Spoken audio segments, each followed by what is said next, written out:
always. These are, people don't understand.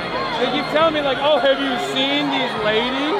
And I'm like, have I seen these ladies? Our first fan. I ride for them. I'm a day one. Day one. Done. What do you think it means that this guy ran as a socialist and anti-communism didn't work to stop him? That's big. Yeah, I think we are in the heart of the imperial core.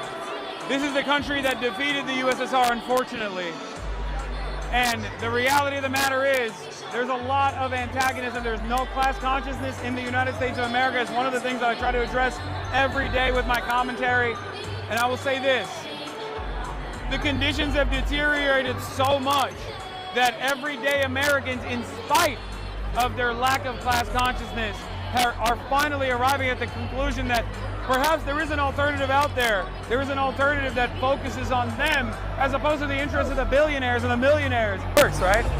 Because this is something I talked to Rashida about as well, where I was like, are politicians just like cynical or are they stupid? Do they not see that these are like very popular policies? Yeah, I mean, but we have to prove that we can overcome all of the special interests and all of the money that will pile in. I mean, it's one thing to say that these issues are popular with voters. Family, I have seen and been watching the mess unfold from day one, from the beginning. And you got to understand how deep this rabbit hole goes. And we're not just watching elections play out anymore. We're watching the complete reshaping of political identities in real time. And these people ain't playing checkers no more. They've gone full Dungeons and Dragons mode. And it's cosplay politics with real world consequences. So when you got a dude like Zoran Mamdani standing up here on this podium, loud and proud, giving that fury, I'm coming for the system speech, quoting Eugene Debs like he's just stepped out of a labor union dream sequence, people get excited. And I get it. The speech sounds powerful. It's emotional. It's rebellious. And it taps into that vibe that a lot of young people are feeling. Disillusioned, broke, fed up with both parties. And he's saying the stuff that sounds good. And he's spitting bars like, no more tax breaks for billionaires. Immigrants built this city. Unions will rise. Landlords be aware. And of course, Trump, I got 4 words for you. Cool. It's theater. It's revolutionary cosplay for a party that wants to cosplay as underdogs while they control half the country. But let me hit you with some reality. This dude ain't the future of America. He's the symptom of a broken feedback loop where people feel the system isn't working, so they run toward the loudest, angriest alternative and free handouts. It's a saying that goes like this. If you want to buy somebody, or you want to gain somebody vote, just offer them something free. And what's the alternative here? And what comes with offering something free? Because I don't believe New Yorkers actually know what they signed up for. And the alternative is socialism. Flat out, unapologetic, mask off, Karl Marx fueled, burn the house down and build it with government bricks, socialism. They don't even deny it anymore. Matter of fact, they flex it like a badge of honor. And this ain't your grandpa's old school, FDR style New Deal liberalism, right? This ain't no Franklin D. Roosevelt type of vibe here. Matter of fact, this is hardcore America is evil. Landlords are devils, billionaires are demons, and every single problem in your life is the fault of capitalism energy. And that's what the modern progressive movement is pushing. And instead of running from it, Democrats, especially in deep blue cities, are now embracing it. Check it out. If anyone can show a nation betrayed by Donald Trump how to defeat him, it is the city that gave rise to him.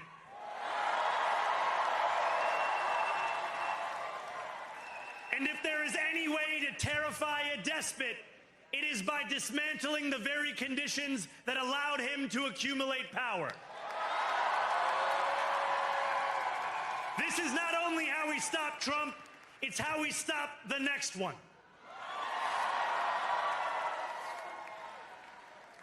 So Donald Trump, since I know you're watching, I have 4 words for you. Turn the volume up. Sounds like a threat. What you think, family? Let me know down in the comments below.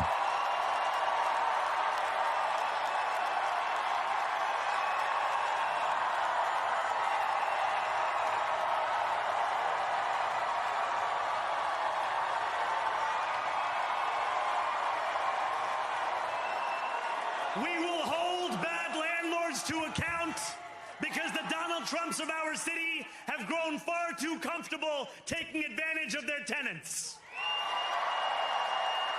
We will put an end to the culture of corruption that has allowed billionaires like Trump to evade taxation and exploit tax breaks.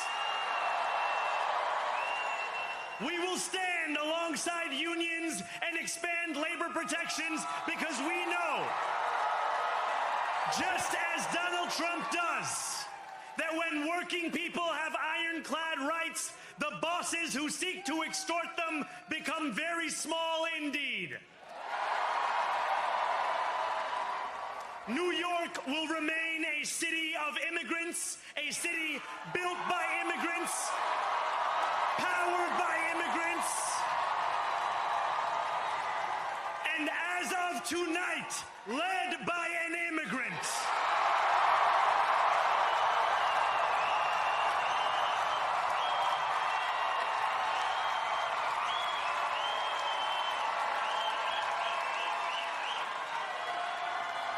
So hear me, President Trump, when I say this. To get to any of us, you will have to get through all of us. Well, there you have it, folks. But here's the question nobody wants to ask. Does any of this actually work in the real world? Not to mention he's a mama's boy, never actually worked a real job, never worked in the private sector, never took a position in public office ever. And all we have on his resume is that he interned for his mama's business.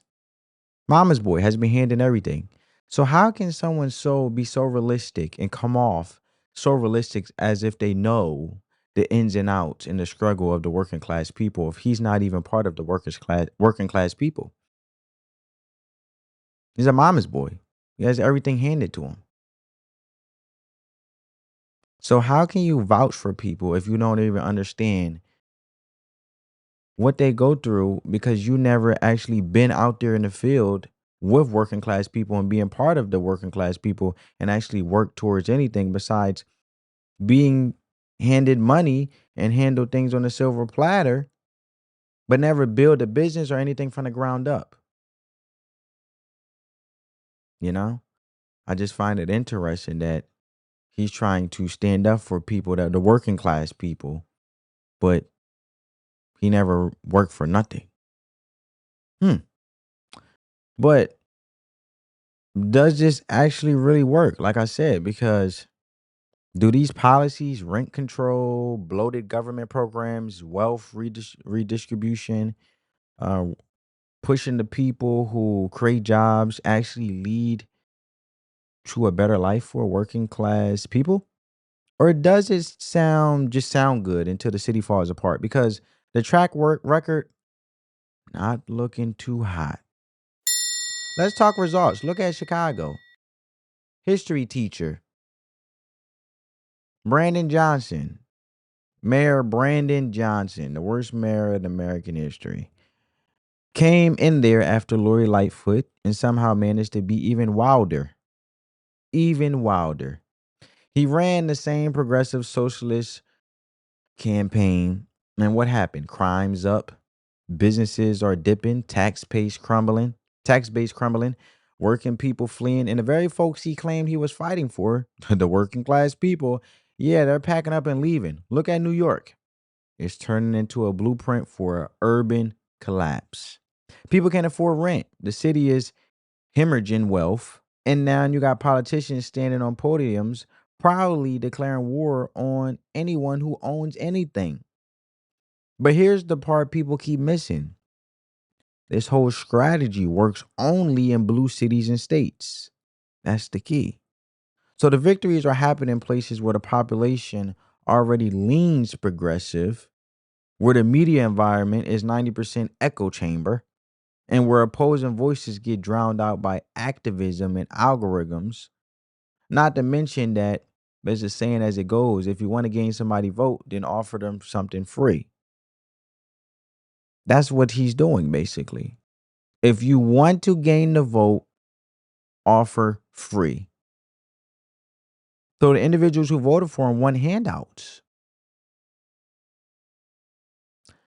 So you drop this type of rhetoric in swing states, Pennsylvania, Georgia, Wisconsin, Nevada, it won't fly. Middle American ain't trying to turn into Berlin. They're not trying to defund landlords. They're not standing outside with pitchforks trying to nationalize local utilities. They're just trying to live, raise a family, and not get taxed into oblivion. But Democrats, they looking at these blue state wins and thinking it's green light to go full socialist nationwide. And that's the mistake. But don't take my word for it. Check out what Scott Jennings, the phenomenal Scott Jennings, and what Van Jones had to say, surprisingly. Yeah, he's the greatest actor you have. You know, he turned himself into a hood ornament for the poor and the downtrodden. He's a rich kid who is a great actor.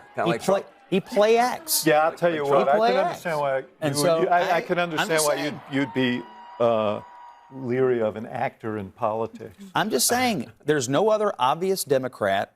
He has all the energy behind him. You talk about slicing and dicing the electorate. He's going to slice it and dice it in one way: oppressors and oppressed. No. And I want to find out if he has it in him to give it up. I don't think he does, because that's the energy in the Democratic Party.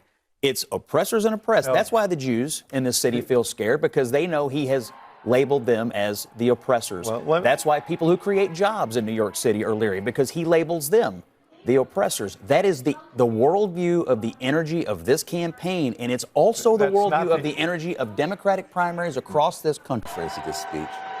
First of all, you got to give the guy the credit. He defeated Democratic Party royalty, the Cuomo. That's a royal family in our party. Defeated them.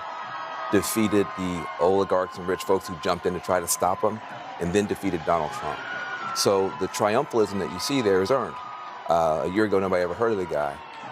And the younger people who I'm hearing from feel a great deal of relief and pride, and they're fired up, and they feel they've been silenced for too long. So that speech appealed to some. But I think he missed an opportunity. I think the Mamdani that we saw on the campaign trail, who was a lot more calm, who was a lot warmer, who was a lot more embracing, was not present in that speech. And I think that Mamdani is the one you need to hear from tonight. There are a lot of people trying to figure out, can I get on this train with him or not? Is he going to include me? Is he going to be more of a class warrior, even in office? I think he missed a chance tonight to open up and bring more people into the tent. I think his tone was sharp. I think he was using the microphone in a way that he was almost yelling. And that's not the Mamdani that we've seen on TikTok and the great interviews and stuff like that. So I felt like there's a little bit of a character switch here, where the warm, open, embracing guy that's close to working people was not on stage tonight. And there was some other voice on stage. That said, he's very young, and he just pulled off something that's very, very difficult. And I wouldn't write him off, but I think he missed an opportunity to open himself up tonight, and I think that will probably cost him going forward. Scott? Family. It sounds like to me Van Jones sees it very clearly. Talking about him yelling into the mic. Sounds like a wolf in sheep's clothing. That's what Van Jones said. Let me know your guys' thoughts down in the comments below. That's what it sounded like Van Jones just said. The man appeared harmless, friendly, uniting. Now he's yelling, character switching. Usually that's a form of deceit being sensed or danger. Oh, are you saying he wasn't the unifying voice of a generation that you predicted mere moments ago? Axe, where was the man that you predicted would not slice and dice the? Look, guys, he started his speech by quoting Eugene Debs, who ran for president of the United States 5 times as the Socialist Party of America candidate. He repeatedly attacked people in this. No, I know my socialists. I keep a close eye on them. Yeah, I work here. So here's the thing. He went after everybody that he thinks is a problem. People who own things, people who have businesses. He said an interesting quote: "No problem too large for government to solve." Or too small, important. And so when you think of the world that way, that every problem, no matter how small or how large, is something for government to do, let me just decipher this for you. Tax increases as far as the eye can see, which means the people who need to provide jobs to the young people that you say need jobs are going to flee as quickly as they possibly can. I think this was a divisive speech, and he clearly sees the world in terms of the people who are oppressing you and the oppressed. And he said the oppressed are now in City Hall. Congratulations, Mayor Mamdani. Isn't that fun to say?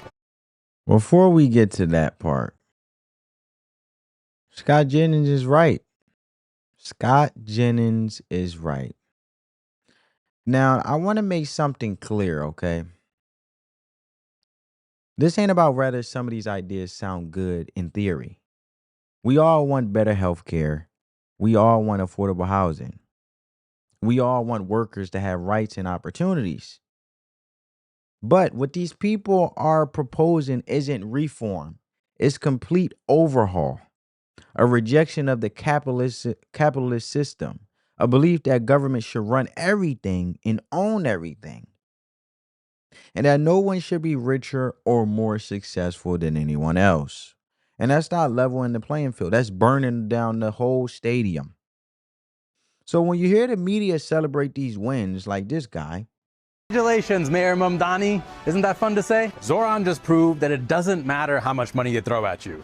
Organized people will defeat organized money if you stand for real change. And that's the key. Because it's not about his social media prowess. It's not about some campaign tactics. All of that was only possible because he stood for real, bold change. And that's what we're doing here in San Francisco. Because yes, our campaign is about actually stopping Trump's authoritarian coup.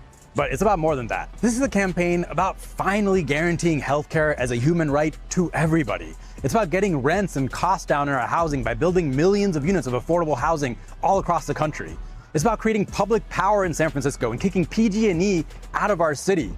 And it's about ending the reign of corporations and oligarchs in our politics. This campaign is about finally building an economy that works for working people. And because we're for real change, we're getting real results. Already, over 2,000 volunteers have knocked on over 40,000 doors all across San Francisco. And over 7,000 people have donated an average of $34 each to this campaign. And I am so grateful to them because I'm not taking any corporate or lobbyist money, and I don't have any super PACs on my side. So sign up today to join the largest grassroots campaign that San Francisco has ever seen. So, like I said, when you hear the media celebrate these wins like it's the second coming of the Obama coalition, just know this ain't some big national mandate. It's frustration politics. It's performance over policy. And in time, it's going to backfire. Because the people who actually have to live under these far left policies, they're going to start feeling the consequences. Rising taxes, and not right away because New York City is a big city. But you're going to get broken services, businesses leaving, crime rising. And then they'll look back and say, dang. And maybe yelling at billionaires didn't fix anything after all. But here's the thing. Maybe that's what needs to happen. Maybe people need to feel it. Sometimes the only way people learn is by touching the stove. And that's why I say, let them cook. Let these cities elect who they want. Let them pass the policies. Let the taxes rise. Let the services collapse. Let the utopia fail on its own merits. Because when the dust settles, and you start seeing all the dusties, people are looking around asking, Why is my city broke? Why is everything worse? And the answer will be clear. You voted for vibes, not results. And that's where Republicans need to be smart, right? Not reactionary, not panicky, just smart. Let the left overextend themselves. Let them run their defund the landlords candidates. Let them swing harder and harder left in primary races. Because while they're focused on activism, we should be focused on reality. Common sense, which I love so much, dear to my heart, on building policy that works, on protecting the middle class, on making sure America doesn't fall into this ideological death spiral where no one can afford to live, no one can speak freely, and no one can succeed without being accused of oppression. So, yeah, let Mudami have his moment. Let AOC 2.0s take their victory laps. Let the socialists run wild in deep blue echo chambers. Because the further they drift from reality, the more obvious the consequences will be. And when that pendulum swings back, when America says enough, we better be ready with more than slogans. We better have the answers they're looking for. Let them learn the hard way. As a parent, right? I have learned that if you rob your kids of opportunities because you don't want to see them fall, they'll never learn the lesson to get back up. See, when I teach my child and I don't want them to get hurt, like you know what I'm saying? Or I don't want them to mess up. I want them to get it right on the first try. Or, I don't want them to be so frustrated. I don't want them to go through the go through. What happens is I rob him from an opportunity to figure it out, to actually use his critical thinking, which he's blessed with. So now I am doing him a disservice, robbing him from an opportunity to think it through. So these people got to go through it. They got to figure it out. Love you guys. I'll catch you in the next one. I hope you guys got some value from this video. Give this video a big thumbs up. It helps crush that YouTube algorithm. And let me know your guys' thoughts down in the comments below. Peace.